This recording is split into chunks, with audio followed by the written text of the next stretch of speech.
chapitre 10, Actes chapitre 10, à partir du verset 34. Voyez ce qu'il est écrit.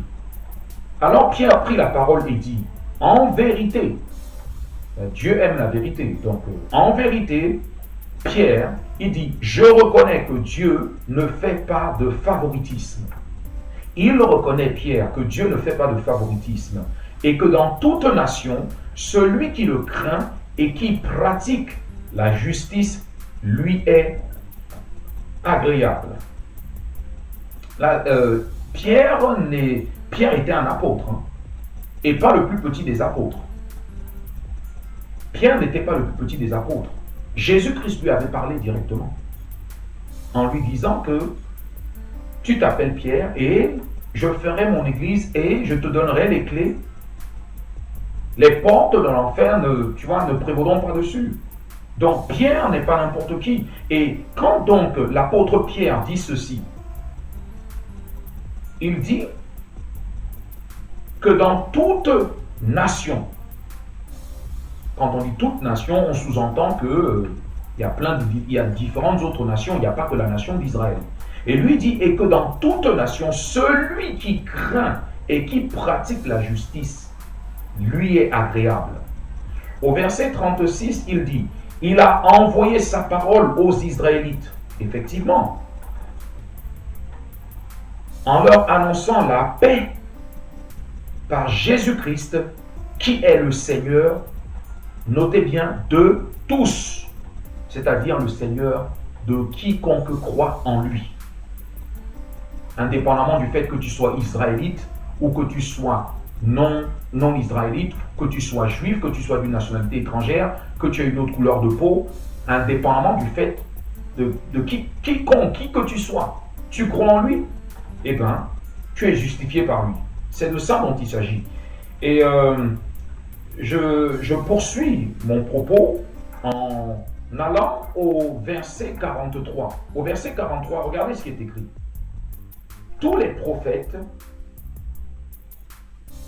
rendent de lui le témoignage que toute personne qui croit en lui reçoit par son nom le pardon des péchés. Vous voyez donc, ce n'est pas moi qui invente, je veux dire, je suis en train de lire la parole de Dieu, c'est ce qui est écrit, je ne suis pas en train d'affabuler, je ne raconte pas n'importe quoi, c'est ce qui est écrit. Il est écrit, tous les prophètes rendent de lui témoignage, ils témoignent que toute personne, et les prophètes qui ont vécu sur terre, l'apôtre Pierre, il était au contact des non-juifs, il était au contact des païens, il était au contact des autres nationalités. Et lui, il laisse ici le témoignage, il dit, tous les prophètes rendent de lui le témoignage. Les prophètes, hein, tous les prophètes rendent de lui le témoignage que toute personne, écoute bien, toute personne qui croit en lui reçoit par son nom le pardon des péchés. Tu crois en Jésus? Tu reçois le pardon des péchés. Ça paraît simple, je sais, mais vous allez mieux saisir ce que j'essaie de dire.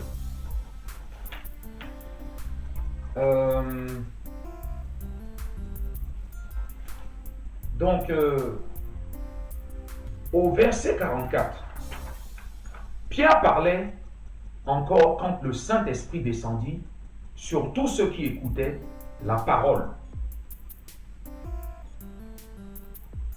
Pierre parlait encore. Et le Saint-Esprit descendit sur tous ceux qui écoutaient la parole. Ça c'est fort, c'est merveilleux. C'est magnifique. C'est magnifique. C'est magnifique. Acte chapitre 11, verset 15. Acte chapitre 11, verset 15. Voyez ce qui est écrit au verset 15. Pierre, c'est lui qui parle. C'est lui qui, dans la Bible, je lis ce qu'il dit. Il est écrit, lorsque j'ai commencé à parler, c'est Pierre qui le dit. Lorsque j'ai commencé à parler, le Saint-Esprit est descendu sur eux, comme sur nous au début. Comme sur nous au début. Où ça, où au début?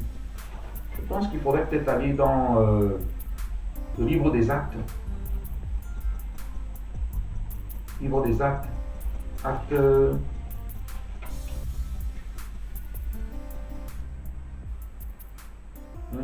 Là, au livre des Actes. Actes chapitre 1, à partir du verset 6. Alors les apôtres étaient réunis. Ils lui demandèrent, Seigneur, est-ce à ce moment-là que tu...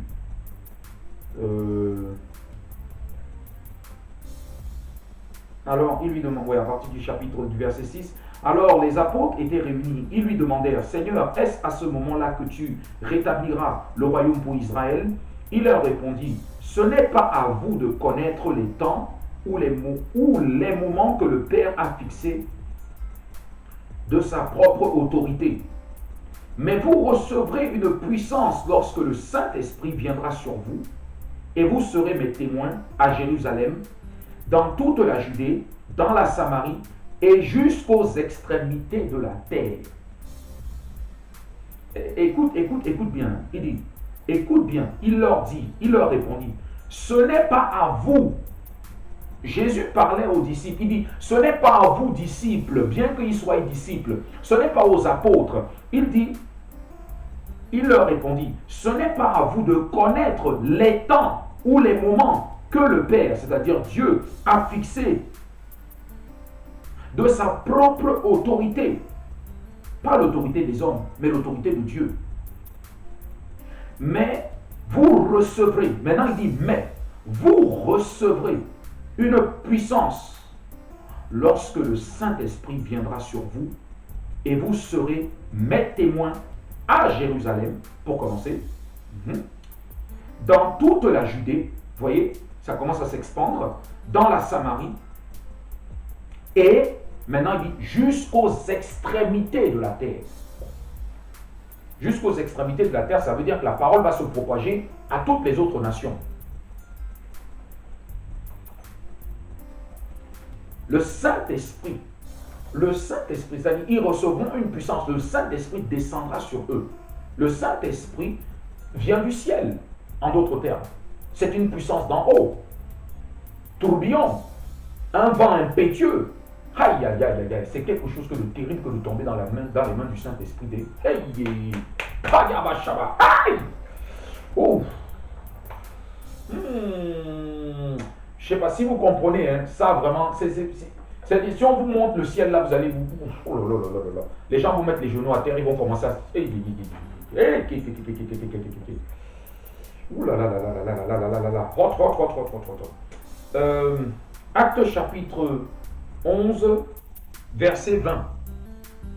On revient au chapitre 11, verset 20.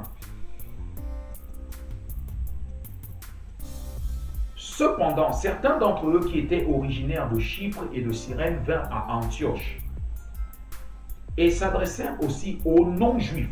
Voyez, jusqu'aux extrémités de la terre, c'est-à-dire jusqu'aux non-juifs, pour leur annoncer la bonne nouvelle du Seigneur Jésus. La main du Seigneur était avec eux. La main du Seigneur, la main ça veut dire le bras, l'autorité. La main du Seigneur, le Saint-Esprit du Seigneur était avec eux. Et un grand nombre de personnes crurent et se tournèrent vers le Seigneur. En d'autres termes, les anges de Dieu étaient aussi avec eux. Verset 21. Verset 21, je l'ai lu. Puis maintenant, nous arrivons donc au verset 26, celui que je vous ai dit en premier.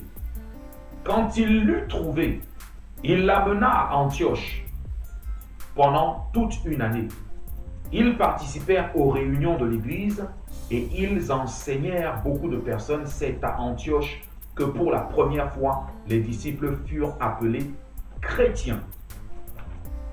Vous voyez?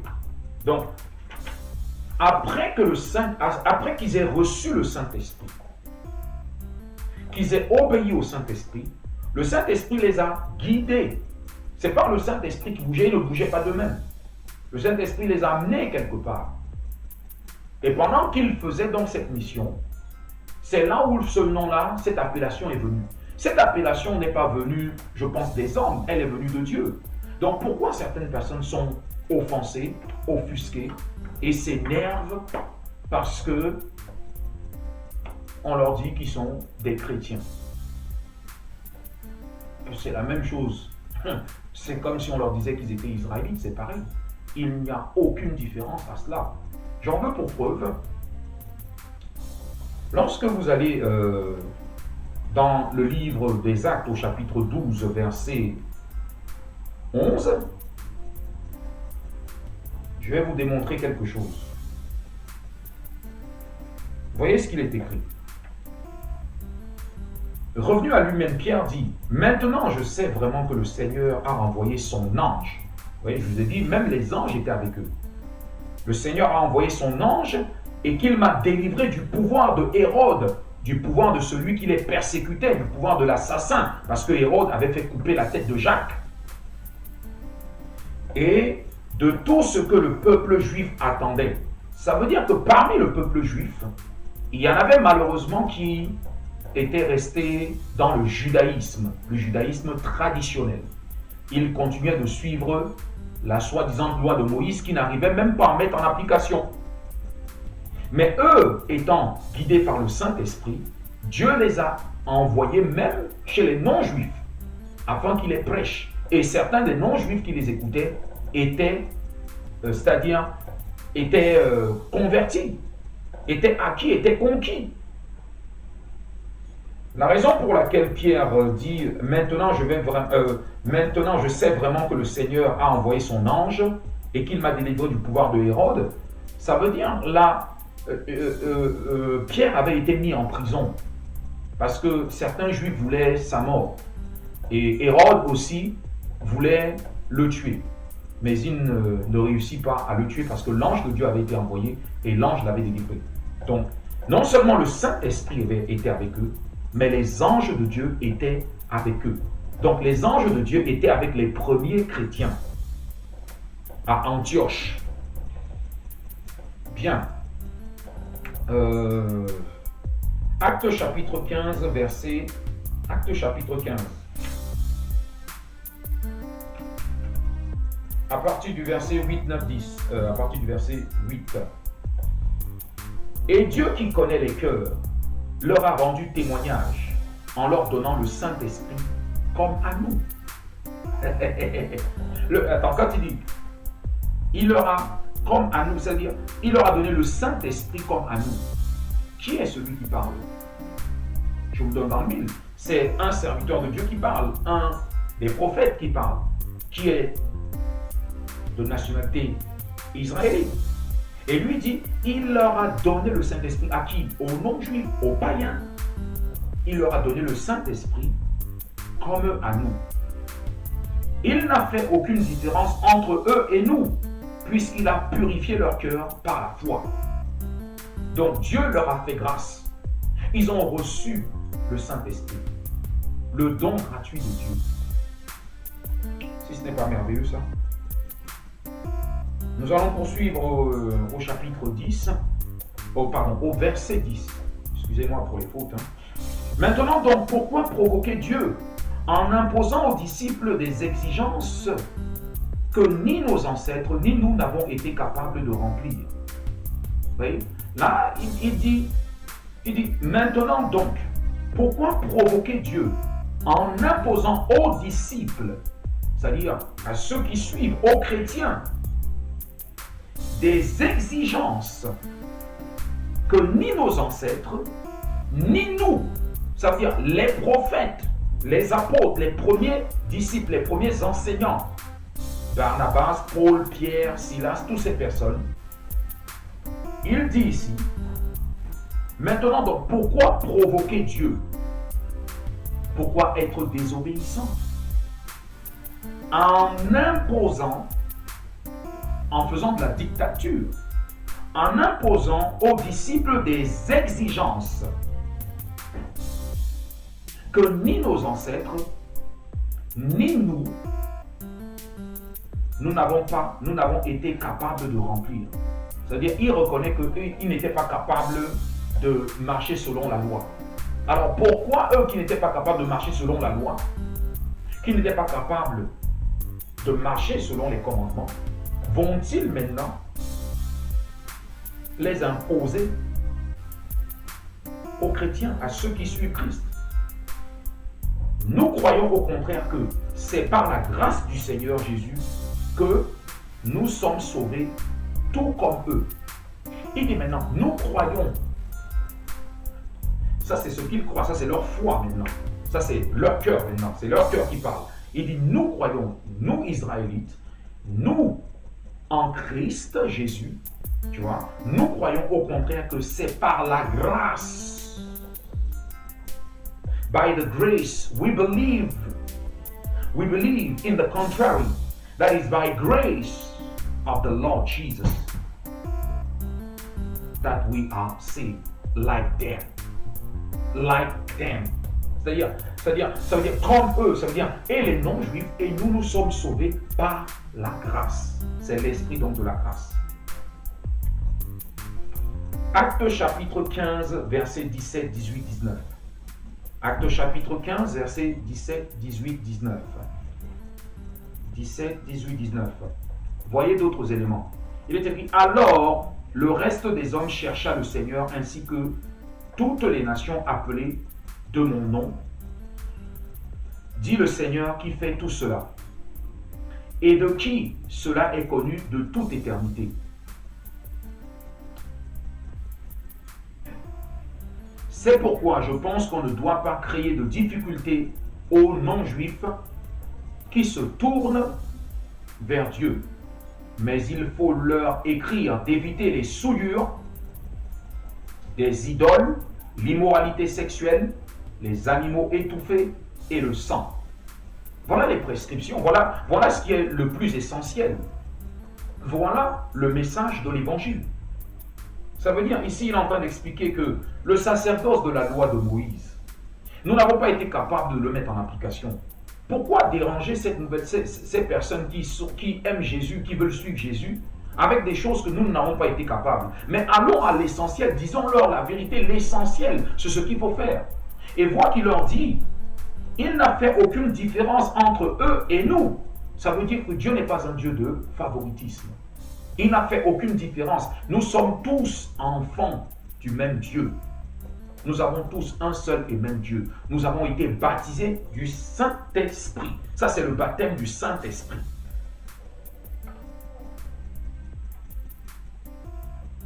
Le baptême du Saint-Esprit. Voilà. Donc, sur ces questions et ces paroles où certaines personnes débattent sur le fait de dire qu'ils ne sont pas chrétiens, ils sont plutôt israélites. Bon, si tu pratiques le judaïsme, dans ce cas, oui, tu peux te dire que tu es israélite. Mais si tu suis la personne de Jésus-Christ, l'appellation chrétien te convient parfaitement. Et ce n'est pas une insulte. Ce n'est pas une insulte. Ce n'est pas vrai. C'est vrai que ce n'est pas l'appellation originelle de l'église de Jérusalem, de l'église primitive, la première église, l'église qui avait été la plus persécutée, mais cette appellation est arrivée quand ils étaient à Antioche. Donc pour donner un peu plus d'éléments, nous allons aller maintenant dans l'Ancien Testament, où dans l'Ancien Testament, j'ai noté certains petits passages pour expliquer pour amener de quoi édifier et pour faire comprendre quelque chose à certaines personnes, que la parole de Dieu, même avant l'avènement du Christ, au temps de Isaïe qui était, si on lit un peu sa biographie, il est écrit quoi de lui?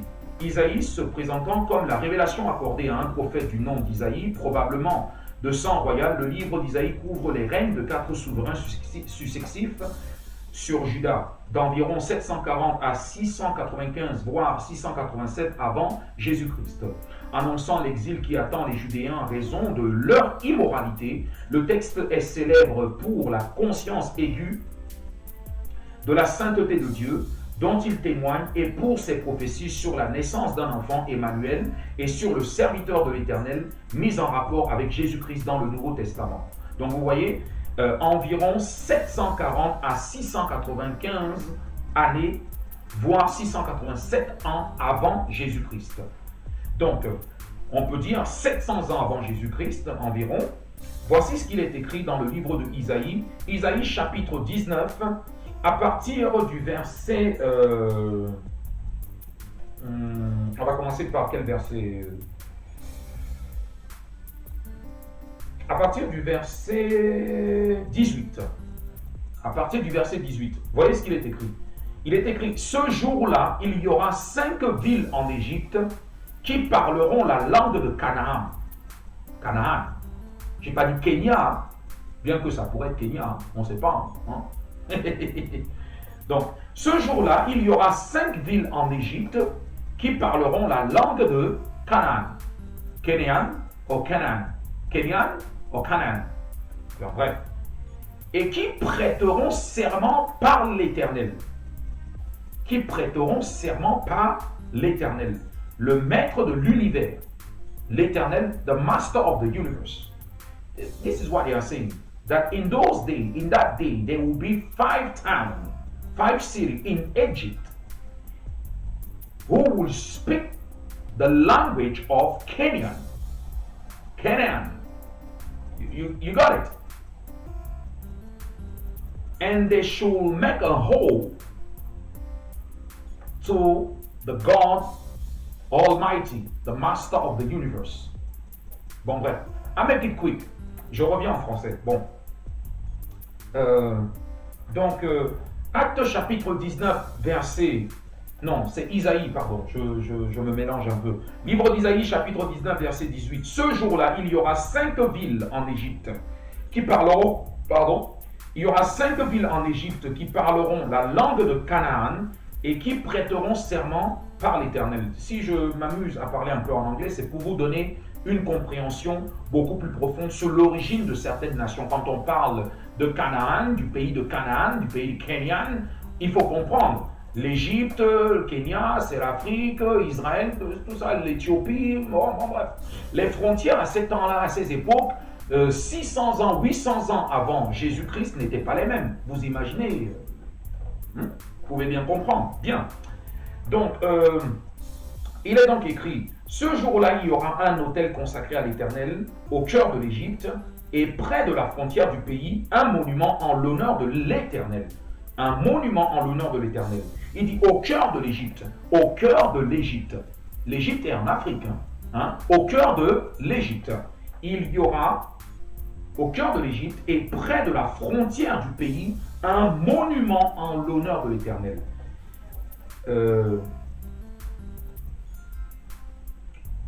Au verset 20, voici ce qu'il est écrit. Ce sera un signe. Ce sera un signe et un témoignage pour l'Éternel, le maître de l'univers, en Égypte.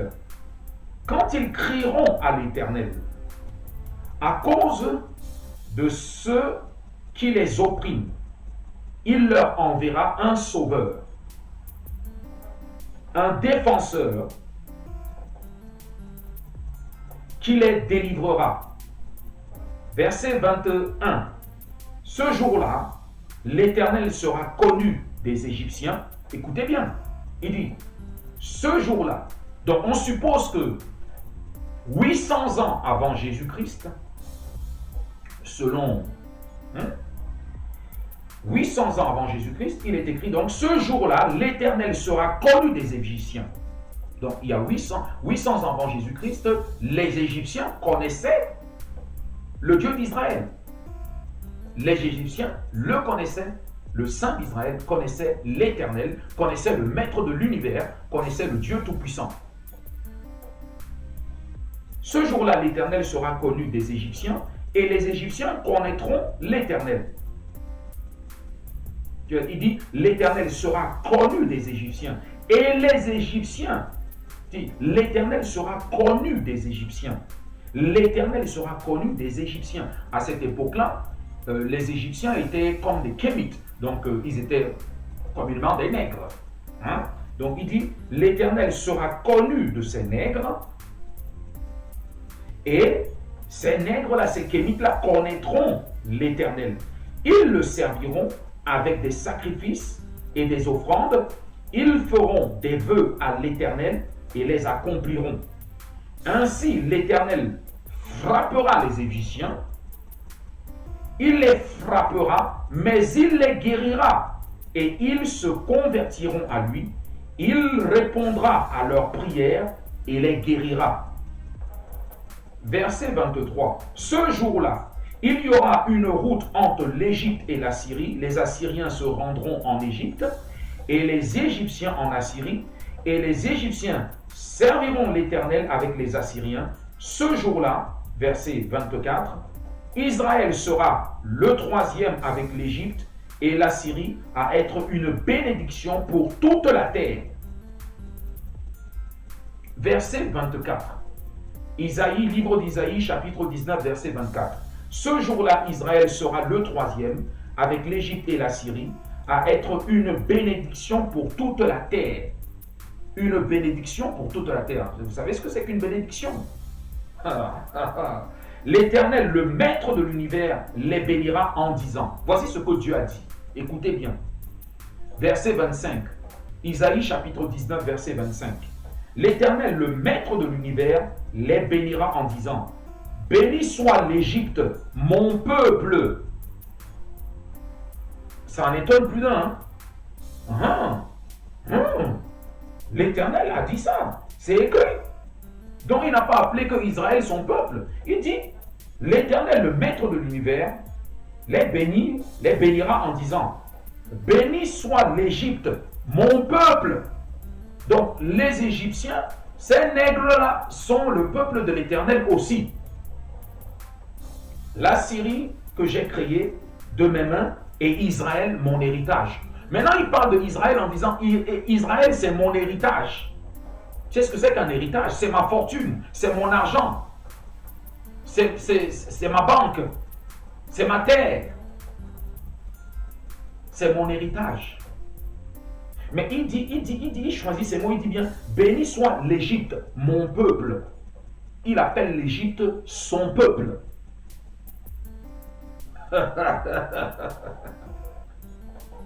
Je voulais juste vous édifier sur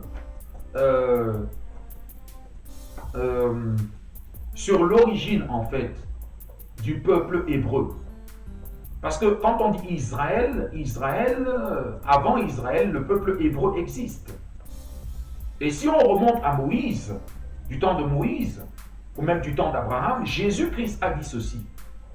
Il dit dans le Nouveau Testament, avant que Abraham ne soit, je suis.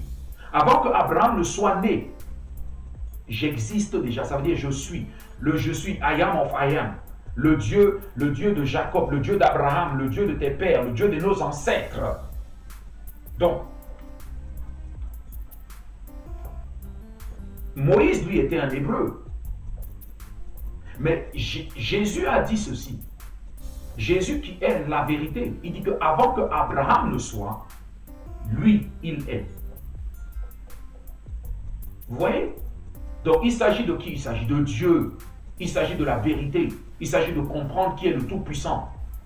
Que ce Dieu a donc envoyé cet enfant pour paître toutes les nations. Apocalypse chapitre 12, verset 5. L'enfant qui doit naître, il doit naître pour paître toutes les nations. Pour paître toutes les nations. Qu'est-ce que ça veut dire? Paître toutes les nations avec une verge de fer. Diriger, remettre de l'ordre, loin de l'Éternel. Vous comprenez donc? Donc, ne soyez pas fâchés avec la parole de Dieu. Ne soyez pas fâchés avec les chrétiens, parce que les chrétiens ne sont pas vos ennemis. Et quand vous êtes nés de nouveau, vous comprenez ce que les autres ne comprennent pas. Et vous êtes cette lumière. La Bible dit vous êtes le sel de la terre, vous êtes la lumière de ce monde. Que votre lumière brille devant les autres, que votre justice surpasse celle des scribes et des pharisiens, qu'ils voient les œuvres de votre Père, afin qu'il lui rende gloire, et rende gloire à notre Père qui est au ciel. C'est à cela que Dieu nous a appelés. Dieu ne nous a pas appelés aux disputes, aux querelles. Dieu ne nous a pas appelés au sectarisme, mais plutôt à propager sa parole jusqu'aux extrémités de la terre, afin que ceux qui sont encore aveuglés par le faux Dieu de ce système de choses soient délivrés. L'Esprit du Seigneur est sur nous, parce qu'il nous a oints. Le Saint-Esprit est sur nous parce qu'il nous a oints pour annoncer la délivrance aux captifs, à ceux qui sont retenus encore. Nous ne sommes pas serviteurs d'une nation. Nous ne sommes pas captifs des nations. Mais nous annonçons la vérité de Jésus. C'est-à-dire, je ne suis pas sous la juridiction d'une nation, non. Je fonctionne sous la grâce de Jésus-Christ. Ce n'est pas une maladie qui va me dire ce que je dois faire. Mais c'est le Seigneur qui me délivre. C'est le Seigneur qui est le maître de l'univers. Je veux dire, quand on parle du maître de l'univers, on parle de Dieu. On parle de Yahweh. Ce Dieu qui est connu des Égyptiens. Mais il n'est pas question d'obéir à des maladies. Il n'est pas question d'obéir à des maladies. Mais par contre, la Bible nous dit qu'il nous a donné le pouvoir, l'autorité de marcher sur les serpents, les scorpions et toute la puissance de l'ennemi. Qui est l'ennemi? L'ennemi, c'est l'antichrist. L'ennemi, c'est celui qui coupait les têtes, qui a coupé la tête de Jacques, qui a fait tuer les premiers disciples. L'ennemi, c'est celui qui voudrait nous enfermer dans le sectarisme, qui a excité la colère de certains Israélites pour qu'ils fassent tuer ces pseudo-chrétiens. L'ennemi, c'est celui qui nous persécute chaque instant. C'est celui qui nous insulte. C'est celui c'est-à-dire qui veut nous mettre dans la confusion, qui veut nous monter les uns contre les autres, alors que le Saint-Esprit nous a réconciliés. Alors que Dieu nous a réconciliés à travers son Fils. Par sa mort, il nous a réconciliés. Il est la pierre rejetée par les hommes. Cette pierre qui est une source de chute pour certains, mais de relèvement pour beaucoup en Israël. Vous comprenez mieux maintenant? C'est pour ça donc que l'appellation chrétien est arrivée, parce que Dieu a permis cela. Et il ne faut pas voir ça comme quelque chose de terrible. Non, il y a différentes dénominations, mais maintenant le problème qui se passe, c'est dans les doctrines. Et le fait que beaucoup de personnes ne lisent pas, beaucoup de personnes écoutent, mais bon, c'est-à-dire ils entendent la parole, mais elle ne produit aucun fruit dans leur vie. Et à cause même de cette propre parole, ils trébuchent. La Bible dit que oui, la loi est spirituelle. Effectivement, la loi est spirituelle. Mais la Bible nous dit aussi que la loi excite la colère. See? The Bible says that the law is spiritual, but the Bible also says that the law brings wrath. For where there is no law, there is no sin. You see? The strength of sin, it is the law.